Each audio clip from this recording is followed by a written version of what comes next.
police have too much power in our communities all across our nation. They have too much unchecked power. And a lot of this has to do, we have to hold our elected officials to this. Because if you look at Officer Chauvin, former officer in Minnesota, look at that rap sheet that he had before he killed somebody. And I don't think this was the first officer involved shooting that he's been involved in. This is the first one that he's going to be prosecuted for.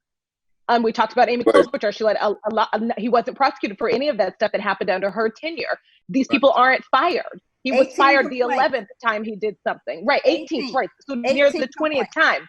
Exactly. And we're watching what's happening right now. And this is further why I just think that I wish that we wouldn't focus on what we don't like about how people are reacting to the problem. What if T.I. and Killer Mike, a peaceful Mike, I guess he should change his name, but what if they stood up there and talked about the police? Do you think the mayor of that city would have answered by giving them more power, which ended in them violently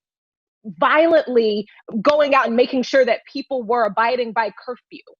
We saw them on live TV smash two college students, smash their window, tase them repeatedly, yank them out of the car. They I'm sorry, they're tires. What is it called when you so they slashed. Sorry, I missed my word. I had a brain fart there. Yeah. They slashed their tires in Los Angeles in response to, we saw videos of Los Angeles where there were peaceful protests and police advancing on them violently for no reason. I've seen at least 3 videos of that. And we also saw a lot of video of people going into businesses, breaking windows, stealing clothes and things like that. The mayor of this city, his answer to that was to provide military backup to one of the most historically violent police departments in America. The police have too much power, and we've got to start making our mayors and our prosecutors answer to their failures of controlling it. Well, see, I think that you're absolutely right. And I think, again, that's part of the frustration, aggression that happens with our people, because the police have too much power only because the people who are in power over them look like them and look out for them. The power structure in this country has always been toward a white slant.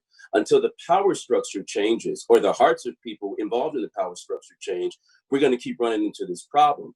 And I think what is happening now is too much all at one time that has happened right now, that we're seeing what we're seeing in the streets, not just here, but in Chicago and New York, and of course, Minnesota. And I was watching the news, Tokyo, Japan. They're marching down the streets and protesting, saying, "End racism." So they're fighting for Black people in Japan right now. And so I think in Japan, they said the coolest thing to be with a young Black male. Like, they love the Black culture. So absolutely, I'm grateful. Finally, some non-Black that love the culture are actually making their voices heard. Sorry to interrupt you. No, it's fine. But that power structure is what has to change. When internal affairs investigates its own people, well, that's just silly. How come that hasn't changed? Right? It doesn't even make sense, which is why all of these people have been these police officers have always been able to get off. They already know. And I see an arrogance that is a complete affront to me as a Black person, and even just as a citizen, that you can have the camera on me. I don't care. I already know I'm going to get off. In fact, it'll be a vacation. I'll probably get desk assignment. I'll keep getting paid until it's time for me to come back.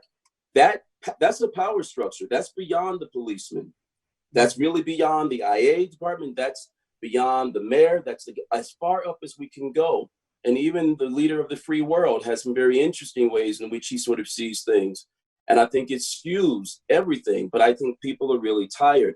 We've been tired. And it's a mental fatigue